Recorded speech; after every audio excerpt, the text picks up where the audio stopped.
जय हिंद गाइस। सो यहाँ पे आज हमारा जो क्लास है वो टेस्ट होने वाला है, जीके की क्लास है आपकी। और इससे पहले मैंने आपको एक सेशन करवाया था जिसमें आपको बहुत सारी चीज़ें बताई थी इंपॉर्टेंट, और उसी के रिगार्डिंग जो उस क्लास में पढ़ाया था उसी का यहाँ पे आपका रिवीजन भी होने वाला है और टेस्ट भी होने वाला है।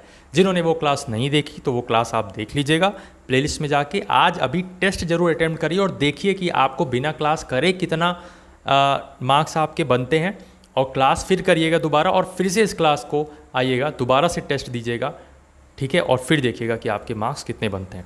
और जिन्होंने ऑलरेडी वो क्लास देख रखी है तो आप तो यहाँ पे अपने आप को ज़रूर मेजर करें कि आपके मार्क्स कितने बनते हैं। और मैं आपको बता दूं कि अगर आप ये वीडियो या हमारी वीडियो पहली बार देख रहे हैं तो ऑलरेडी हम बता दें कि आपको बीएससी, बीकॉम और जितने भी यहाँ पे आपको ये यूजी लेवल के कोर्स दिख रहे हैं इनकी सबकी डिटेल बता रखी है। ये वीडियो जो है वो आपको डिस्क्रिप्शन बॉक्स में फर्स्ट कमेंट में मिल जाएगी, तो उस वीडियो को आप देख लीजिए अगर आपको नहीं पता है कि आपको किस कोर्स के लिए क्या क्या पढ़ना है, क्या आपका सिलेबस है। ये आप टाइम टेबल देख सकते हो और फॉलो कर सकते हो। आपके एंट्रेंस एग्जाम के लिए ज़रूर ये क्लासेस हेल्प करने वाली हैं। So let's start. Question number 1 आपकी स्क्रीन पर है। Total high courts in India कितने हैं? ऑप्शंस भी आपकी स्क्रीन पर हैं, 20, 22, 24 या 25।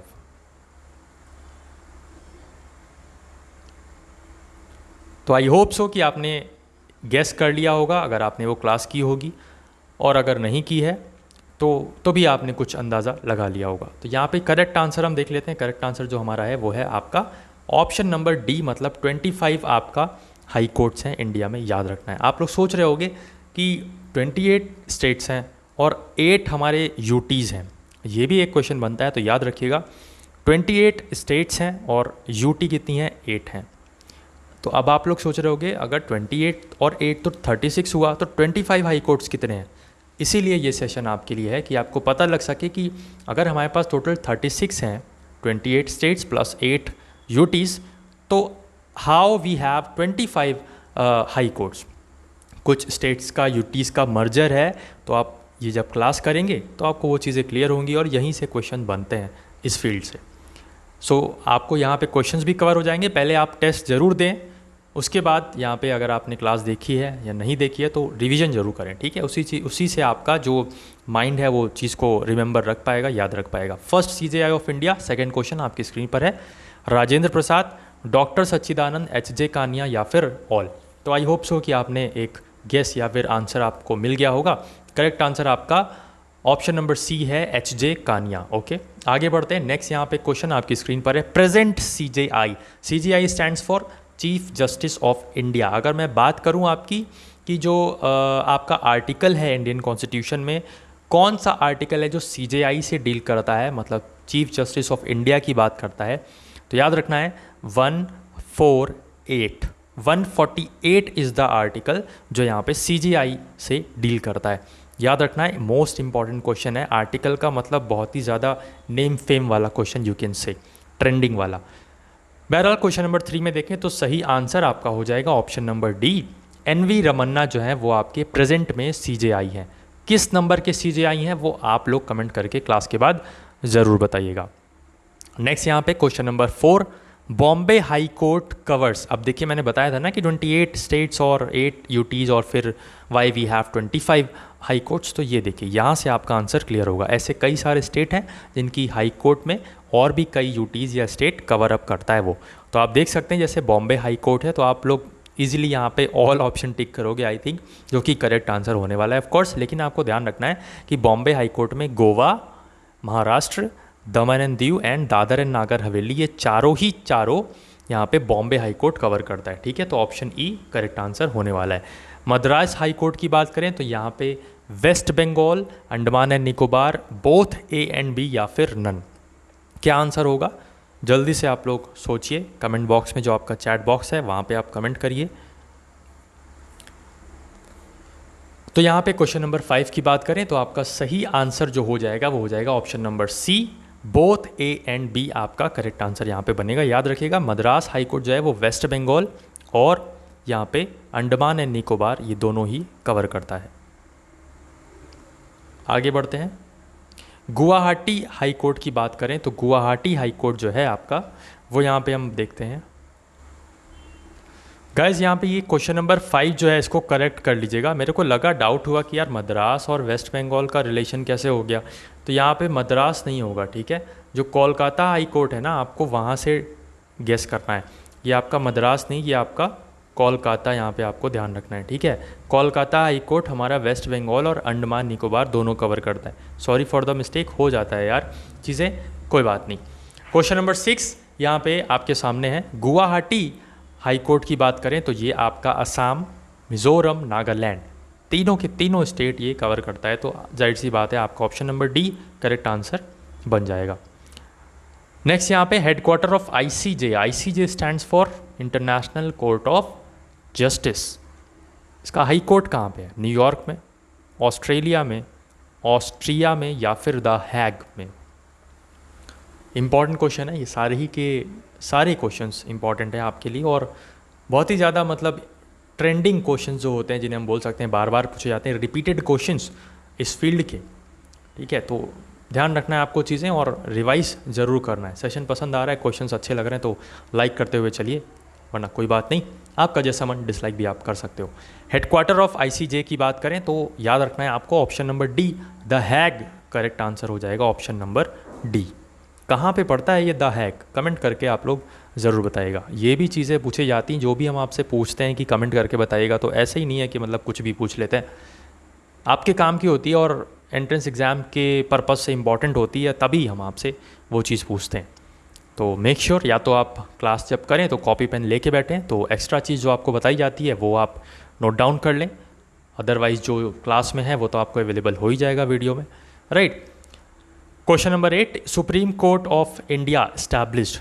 अब इसमें दो क्वेश्चन बनते हैं। मैंने नॉर्मल ये क्वेश्चन पूछा है कि supreme court of India establish कब हुआ था, तो डायरेक्ट आपको आंसर लगाना है यहाँ पे 28 जनवरी 1950। Option number A correct answer आपका हो जाएगा। नेक्स्ट अगर हम देखें, अब यहाँ पे आपसे पूछा गया है कि supreme court of India established as federal court. पहले ये सुप्रीम कोर्ट फेडरल कोर्ट था, बाद में बना सुप्रीम कोर्ट। तो जब फेडरल कोर्ट था उसकी स्थापना कब हुई थी? तो याद रखना है आपको option number D 1 October 1937 is the correct answer. जिन्होंने इससे पहले वो क्लास की थी उनको ये सब बातें क्लियर होंगी। नंबर ऑफ जजेस इन सुप्रीम कोर्ट अगर हम बात करें तो कितने जजेस होते हैं? अब आप लोग भी सोच रहे होगे यार ये क्वेश्चन तो इंपॉर्टेंट लग रहा है। भाई सभी क्वेश्चन इंपॉर्टेंट है, बस डिपेंड करता है कि आपके सामने अपीयर कौन कौन से हो रहा है, ठीक है। तो हम कोशिश यही करते हैं कि आपके सामने वो सभी क्वेश्चन एक बार आपको दिखा दें, रटवा दें, पढ़ा दें, जिससे आपको चीज़ें पहले से ही पता हो और आप एंट्रेंस एग्ज़ाम में अपना अच्छा परफॉर्मेंस दे कर आओ। तो यहाँ पे नंबर ऑफ़ जजेस की बात करें सुप्रीम कोर्ट की तो 35 नंबर ऑफ़ जजेस होते हैं, सॉरी 34 नंबर ऑफ़ जजेस होते हैं। याद रखना है आपको 34 यहाँ पे जजेस होते हैं सुप्रीम कोर्ट में। नेक्स्ट अगर हम देखें तो रिटायरमेंट एज की बात करें, जजेस की रिटायरमेंट एज क्या होती है? 65, 64, 63 या फिर 67? तो आई होप आपको आंसर पता लग गया होगा। 65 यहाँ पे आपका करेक्ट आंसर हो जाएगा, रिटायरमेंट एज फॉर जजेस, ठीक है। टर्म पूछा जाता है, लेंथ पूछा जाता है, तो आपको ये ध्यान रखना है 65। कितनी रेट्स प्रेजेंट हैं हमारे इंडियन कॉन्स्टिट्यूशन में? आर्टिकल नंबर 32 हमारा कॉन्स्टिट्यूशनल रेमेडीज़ का है और वहाँ पे ही हमारे रेट्स की बात की जाती है, ये भी आपको ध्यान रखना है। क्या बोला मैंने? आर्टिकल 32 हमारा कॉन्स्टिट्यूशनल रेमेडीज़ के बारे में बात करता है और वहीं पे हमारी रेट्स भी मेंशन है, जो कि है नंबर ऑफ़ 5 रेट्स हमारी मेंशन्ड है, ठीक है। आगे बढ़ते हैं। आईपीसी इंडियन पीनल कोड ये कब आया था आपको बताना है। तो ऑप्शंस आपकी स्क्रीन पर हैं, 1860, 1706, 1923 या फिर 1290। तो IPC Indian penal code Lord Canning के समय पे आया था, याद रखना है आपको, और यहाँ पे 1860 आपका करेक्ट आंसर हो जाएगा, ऑप्शन नंबर ए। नेक्स्ट यहाँ पे introduction of Indian constitution can be seen in. अब आप सभी को पता है कि कोई ऐसे है या फिर कुछ भी है, इंट्रोडक्शन तो उसका इंपॉर्टेंट होता ही है, इंपॉर्टेंट पार्ट होता है। अगर आप कुछ भी पढ़ रहे हो और उसका इंट्रोडक्टरी पार्ट पढ़ लें तो आपको पता लग जाएगा कि इस पूरे चैप्टर का कॉन्सेप्ट क्या है, या पूरे एस्से का कॉन्सेप्ट क्या है, राइट, या पूरी स्टोरी का, पूरे प्ले राइट का कॉन्सेप्ट क्या है।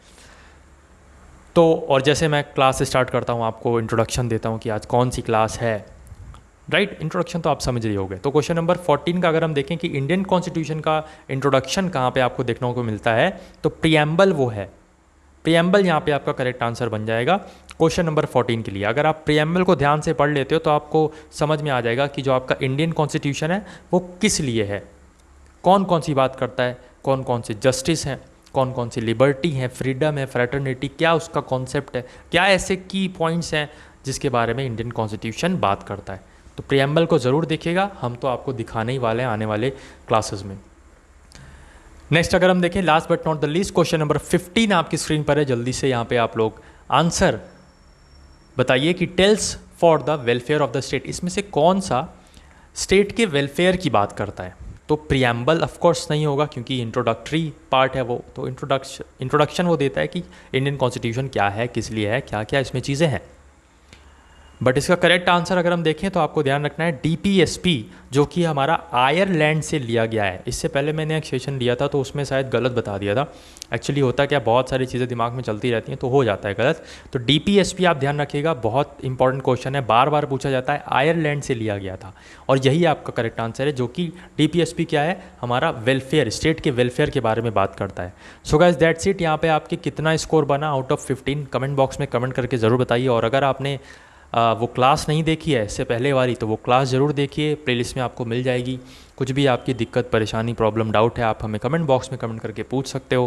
बाकी इंस्टाग्राम पे हमें फॉलो करके डायरेक्ट मैसेजेस भी कर सकते हो। कुछ भी अगर आपको परेशानी आ रही है या कुछ ऐसे क्वेश्चंस पूछने हैं तो आप पब्लिकली नहीं पूछना चाहते हो तो आप हमें पर्सनली भी वहाँ पे कॉन्टैक्ट कर सकते हो, मैसेज कर सकते हो। टेलीग्राम ग्रुप जरूर ज्वाइन कर लीजिए, डिस्क्रिप्शन बॉक्स में आपको लिंक मिल जाएगा। वहाँ पे भी आपको जो डेली क्लासेस हैं उसका नोटिफिकेशन मिलता रहता है, क्योंकि समटाइम्स ऐसा होता है कि हम यूट्यूब पर जो आपकी वीडियोज़ हैं वो तो डालते हैं बट आपको नोटिफिकेशन नहीं आता है, जिससे आपकी क्लासेस मिस हो जाती हैं।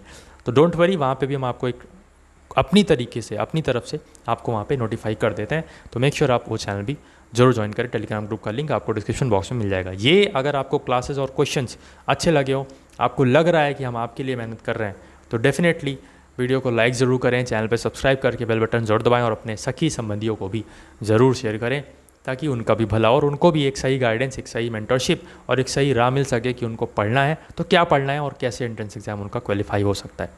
बाकी मेहनत करते रहिए, मेहनत करने वाले की कभी हार नहीं होती और मेहनत करने से सब कुछ मिलता है। डोंट वरी, बस कंसिस्टेंसी बनाए रखिए, धीरे धीरे आपका सब पॉइंट कवर हो रहा है। और जो हमारी प्लेलिस्ट में प्रीवियस क्लासेस लगी हुई हैं उनको भी ज़रूर प्रिपेयर करिए, बहुत ही ज़्यादा यूज़फुल है वो सभी कंटेंट। ऑलरेडी हमने इंपॉर्टेंट कंटेंट जो है वो दे रखा है और अब हम और इम्पॉर्टेंट कंटेंट दे रहे हैं जिससे आपकी चीज़ें और बेहतरीन तरीके से हो सकें। आई होप सो कि आप हमारी इंटेंशन समझ रहे होगे और कोरिलेट कर पा रहे होगे कि किस तरीके से हम आपके लिए मेहनत कर रहे हैं। सिर्फ दिखावे के लिए नहीं, सिर्फ बोले बाले के लिए नहीं कि यहाँ पे डींगे हाँक रहे हैं, बट लिटरली मेहनत कर रहे हैं। मैं और मेरी टीम जानती है कि वो किस तरीके से आप लोगों के लिए कंटेंट लाती है और कैसे कैसे आपको अच्छे से टाइम देती है और आपके बेहतर फ्यूचर के लिए आपको एक अच्छा कॉलेज, एक अच्छी यूनिवर्सिटी मिल सके, उसलिए आपको तैयारी करवाती है।